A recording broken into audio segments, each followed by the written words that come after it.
Theirs is a simple motto, more than a club. And since 2005, Barcelona have indeed proved to be the incarnation of a philosophy. A world-class academy produced world-class players and a world-beating team. Consistent application of cherished principles captured a dazzling array of trophies, culminating in 3 Champions League titles in 5 years.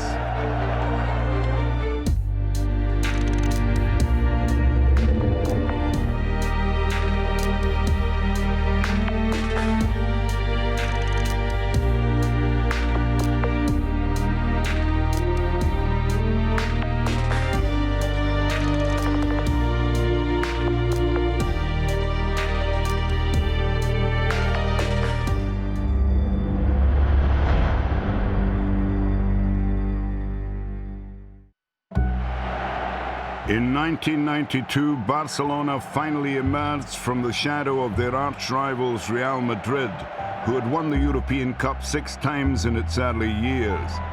Leading Barcelona to that success was Dutchman Johan Cruyff.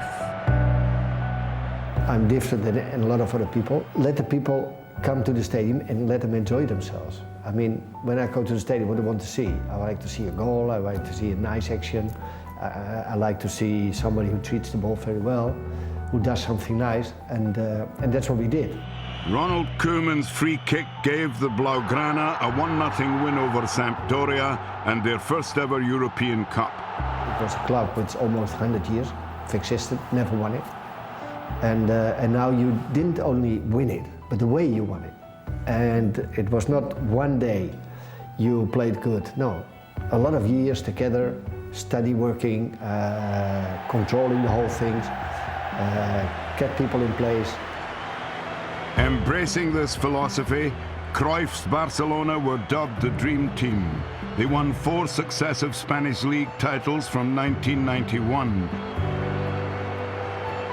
And foreign talents such as Risto Stoichkov, Koeman and Michael Laudrup helped to ensure that when Cruyff stepped down in 1996, his legacy would be lasting. It's a question of to get the philosophy going. And it was a pity that I couldn't finish that off, because I think with a great team, a very big team, always counts on the people from their own club. I think almost impossible for a long time, let's say 2, 3, 4 years in a row, to buy people. The Dutchman was missed. By 2003, the club had added just a European Cup Winners' Cup in 1997 and successive League and Copa del Rey titles. But one man's childhood worship of Cruyff would rekindle ambitions of greatness. When Johan came to play for Barca in 1973, we were 10. We used to get our hair cut like his. We copied his running style. He really created a social revolution at Barca at the time. 30 years later, that youngster was elected club president, and his strategy for success was clear. We opted for a footballing revolution. We decided to return to the footballing philosophy that we thought was the best for Barca. And that philosophy is based on Johan Cruyff. The way you win it, the way you play, and the way the people talk about you. They don't talk about you, no, you won the game. No, we enjoy watching. And once again, enjoy watching the games from Barcelona is much more important than only winning. A lot of Barcelona fans used to come to our headquarters, where our electoral campaign was based, and asked us to change things. And the truth is that we created a mini revolution at Barcelona. People suddenly regarded Laporta as what we call here foc nu, a breath of fresh air, because he would eradicate everything and offer a fresh start. Laporta began by replacing manager Radomir Antic with Dutchman Frank Rijkaard. It was a controversial decision, though. We were convinced he was the ideal manager. But, yet again, public opinion was trying its best to ensure that our project to revolutionize the club didn't work. Ronaldinho, who arrived from Paris Saint-Germain for 30 million euros, would play a key role in the Laporta revolution. What I did say was that we would lead Barca to the forefront of the footballing world. And for that to occur with our project, we had to sign one of these three players: David Beckham, Thierry Henry, or Ronaldinho. It turned out to be Ronaldinho. The Brazilian immediately endeared himself to the Camp Nou faithful and became the figurehead of Laporta's new Barca. Ronaldinho brought back the enthusiasm that Barca needed. We needed a catalyst like him to make our fans excited again. He got across exactly what we wanted to portray from our young boardroom, which was happiness, excitement, enthusiasm, talent, a new way of playing and entertainment. With Ronaldinho inspirational, Barca finally ended a 6-year trophy drought, winning the Spanish League title in 2005. It was the way that we played from the second half of our first season. Back then was when the team adopted the footballing ideals that we were trying to implement. That philosophy, that football philosophy based on Cruyff's mentality and his way of understanding the game. Playing two touches and then attacking. That league title served to confirm that we were doing things right. And then we started to imagine that the future would be memorable, that the future could be very good indeed. A priority for the future was La Masia, the club's youth academy. Laporta's policy was the antithesis of Real Madrid's commitment to their Galacticos. And for Barcelona, it was a policy that would reap handsome rewards. We build La Masia as the factory of dreams for those kids who fantasize about playing for the first team. Investing in the academy creates a footballing identity, and you therefore create a special attachment and commitment from the players to the club. That's because they've been with us since childhood, and ever since they were small they've been playing the same style of football and identify themselves with the philosophy and what the club is about. They show you how to perform at school, how to adapt to a playing style that they've been using for many years, with some very precise, specific exercises.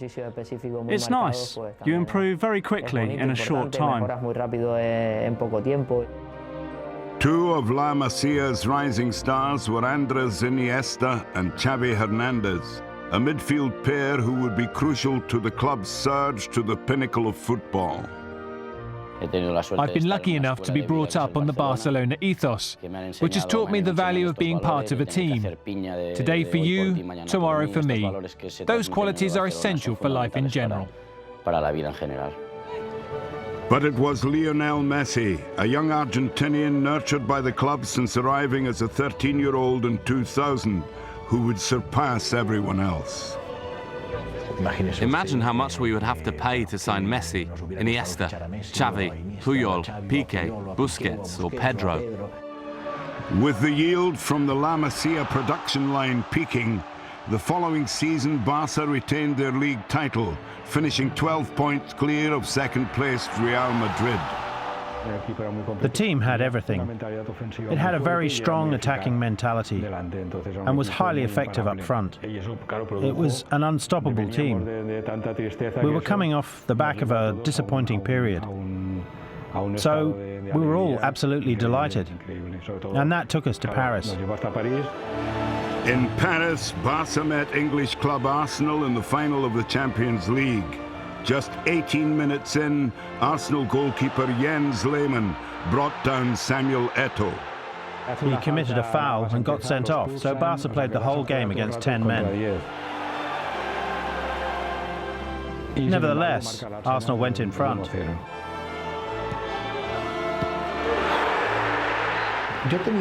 I had the feeling we would win, even when Arsenal was still 1-up with a quarter of an hour left. Eto'o took the ball on and hit a toe poke, which he got past the goalkeeper. It was the typical situation whereby the team conceding the goal becomes cautious and the team that's just equalised goes on the attack. So in the next attack, Belletti got lucky. It deflected off Almunia and went in.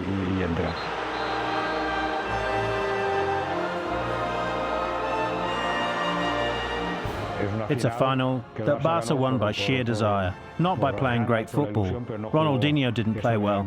Generally, it wasn't a good game, but it was an exciting one.